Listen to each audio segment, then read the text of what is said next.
Good morning students. Chapter number 4 flamingo text book से the red trap. अब आगे हम पढ़ते हैं कि जब वो चूहेदानी बेचने वाला व्यक्ति जब आयरन मास्टर के घर जाता है तब क्या होता है। The next day was Christmas eve, Christmas की पूर्व संध्या पर, and when the iron master came into the dining room for breakfast he probably thought with satisfaction of his old regimental comrade whom he had run across so unexpectedly. Christmas की पूर्व संध्या पर जब iron master अपने dining room में था और नाश्ते के लिए बैठा था, शायद वो सोच रहा था इस संतुष्टि के साथ उसके ओल्ड रेजिमेंटल कॉमरेड के बारे में, उसके पुराने साथी के बारे में जो उसे अचानक ही मिल गया था। First of all, we must see to it that he gets a little flesh on his bones, he said to his daughter, who was busy at the table. सबसे पहले हमें इसके ऊपर कुछ मांस चढ़ाना होगा, इसकी हड्डियों पर। कहने का मतलब यहाँ जो चूहेदानी बेचने वाला व्यक्ति है उसे कुछ मोटा तगड़ा करना होगा खिला पिलाकर। उसने अपनी बेटी से कहा जो बिजी थी डाइनिंग टेबल पर। And then we must see that he gets something else to do than to run around the country selling rat traps. इसके अलावा फिर हमें कुछ उसके लिए दूसरा काम ढूंढना होगा बजाय इसके कि वो जगह जगह जाकर चूहेदानी बेचे। It is clear that the things have gone down hill with him as badly as that said the daughter. ये बड़ी अजीब बात है कि उसके साथ इतना बुरा होता चला गया। उसकी बेटी ने कहा, Last night I did not think there was anything about him to show that he had once been an educated man. पिछली रात मैं सोच रही थी कि ये कभी कुछ और भी रहा होगा और ये कभी ऐसे पढ़ा लिखा व्यक्ति भी होगा, ऐसा मैं सोच भी नहीं सकती। You must have patience, my little girl. तुम्हें थोड़ा धैर्य रखना होगा बच्ची, said the father. फादर ने कहा, As soon as he gets clean and dressed up, you will see something different. जैसे ही ये साफ़ सुथरा होगा और वेल ड्रेस्ड होगा तुम इसका एक नया रूप पाओगे, इसे एक अलग रूप में पाओगे। Last night he was naturally embraced. पिछली रात तो जो था वास्तव में परेशान था। The tramp manner will fall away from with the tramp clothes. अब इसके जो घुमक्कड़ आदतें भी चली जाएंगी उसके घुमक्कड़ कपड़ों के साथ। Just as he said the door open and the stranger entered. और जैसे ही दरवाज़ा खुला अजनबी ने अंदर प्रवेश किया। Yes, now he was truly clean and well dressed. हाँ, वो वास्तव में अब साफ सुथरा था, अच्छे कपड़ों में था। The valet had bathed him, cut his hair and shaved him. नौकर ने उसे स्नान करा दिया था, उसके बाल काट दिए थे और उसकी दाढ़ी बना दी थी। Moreover, he was dressed in a good-looking suit of clothes which belonged to the iron master. और इसके अलावा जो है उसने बहुत अच्छे दिखने वाले कपड़े पहन रखे थे जो आयरन मास्टर के थे। He wore a white shirt and a starch collar and whole shoes. उसने एक सफ़ेद शर्ट और इस कलफ लगी कॉलर और पूरे फुल लंबे जूते पहन रखे थे। But although his guest was now so well groomed, यद्यपि उसका जो गेस्ट था अब वो अच्छा दिख रहा था। The iron master did not seem pleased. फिर भी जो है आयरन मास्टर जो है प्रसन्न नहीं दिखाई दिया। He looked at him with puckered brow. उसने अपनी तिरछी बाहों से, सलवटे पड़ी बाहों से उसे देखा। And it was easy to understand that when he had seen the strange fellow in the uncertain reflection from the furnace, he might have made a mistake. और यह समझना बहुत ही आसान था कि जब उसने उस अजनबी को एक अनिश्चित रोशनी में, कारखाने की अनिश्चित रोशनी में या कम रोशनी में उसे देखा था तो शायद उससे मिस्टेक हुई थी।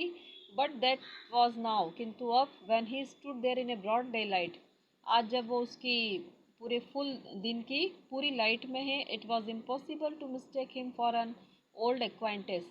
अब उसके लिए असंभव था कि वो कोई गलती करे अपने पुराने परिचित को जानने में। What does this mean? इसका क्या मतलब है? ही थंडर्ड, वह गरजा।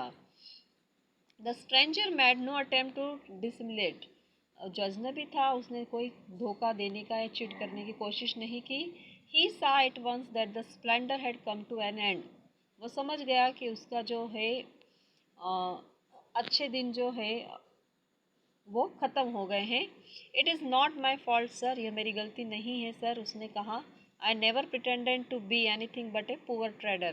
मैंने कभी कुछ ऐसा बताने की कोशिश नहीं की एक गरीब व्यापारी के अलावा, एक चूहेदानी बेचने वाले के अलावा मैंने अपने आप को कभी कुछ और बताने का कोशिश नहीं की। And I pleaded and begged to be allowed to stay in the forge, और मैंने आपसे प्रार्थना की थी, इजाज़त मांगी थी उस रात भट्टी में रहने, उस रात उस कारखाने में रहने की। But no harm has been done, किंतु अभी भी कुछ नहीं बिगड़ा है। At worst I can put up on my rags again and go away, ज़्यादा से ज़्यादा यही ख़राब होगा कि मैं अपने फटे चिथड़े फिर से पहन लूँ और यहाँ से चला जाऊँ। Well said the iron master, ठीक है, आयरन मास्टर ने कहा, हेजिटेटिंग अ लिटिल, थोड़ा सा हिचकिचाया। It was not quite honest either, you must admit that, and I should not be surprise if the sheriff would like to have something to say in the matter. किंतु ये बात पूरी ईमानदारी की भी नहीं है। या तो तुम इस बात को स्वीकार करो कि तुमने मुझे धोखा दिया है, या फिर मुझे आश्चर्य नहीं होना चाहिए कि यदि कोई प्रशासनिक अधिकारी इस बारे में तुमसे कुछ कहे।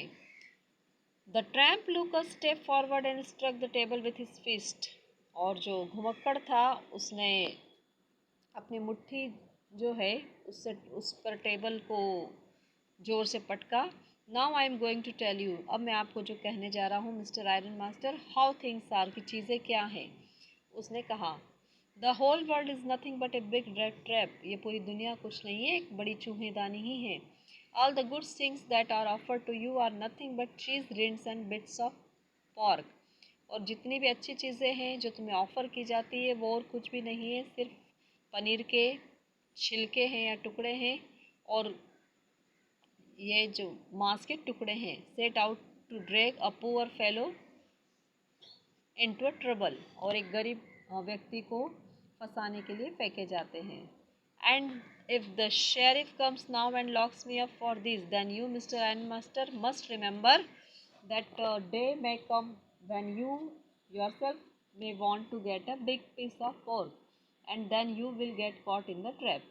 और यदि प्रशासनिक अधिकारी आते हैं और मुझे पकड़ कर ले जाते हैं, लॉकअप में डालते हैं, तब आयरन मास्टर तुम भी इस बात को याद रखना कि एक दिन आएगा जब तुम अपने आप को भी एक बड़े से मांस के टुकड़े के लिए के लालच में पाओगे, and then you will get caught in the trap, और जब तुम भी किसी जाल में पकड़ा जाओगे। The iron master began to laugh, iron master ने जो है हंसना शुरू किया। That's what no not so badly said my good fellow, तुमने जो कहा वो बुरा नहीं है अच्छे आदमी। Perhaps we should let the sheriff alone on Christmas eve, but now get out here as fast as you can. किंतु शायद सही कहते हो तुम कि हमें आज क्रिसमस की शाम पर इस तरह की बातें नहीं करनी चाहिए। अब तुम यहाँ से जाओ जितना जल्दी जा सकते हो। But just as the man was opening the door, किंतु जैसे ही उस आदमी ने दरवाज़ा खोला, द डॉटर सेड, उसकी बेटी ने कहा, I think he ought to stay with us today, कि हमें आज के दिन रहना चाहिए। I don't want him to go, मैं नहीं चाहती इसके जाने के लिए। And with that she went and close the door, और ऐसा कहकर वो आगे बढ़ी और उसने दरवाज़ा बंद कर दिया। आज हमने यहाँ तक देखा, नेक्स्ट वीडियो में इसको कंटिन्यू करेंगे। आज के लिए इतना, थैंक यू।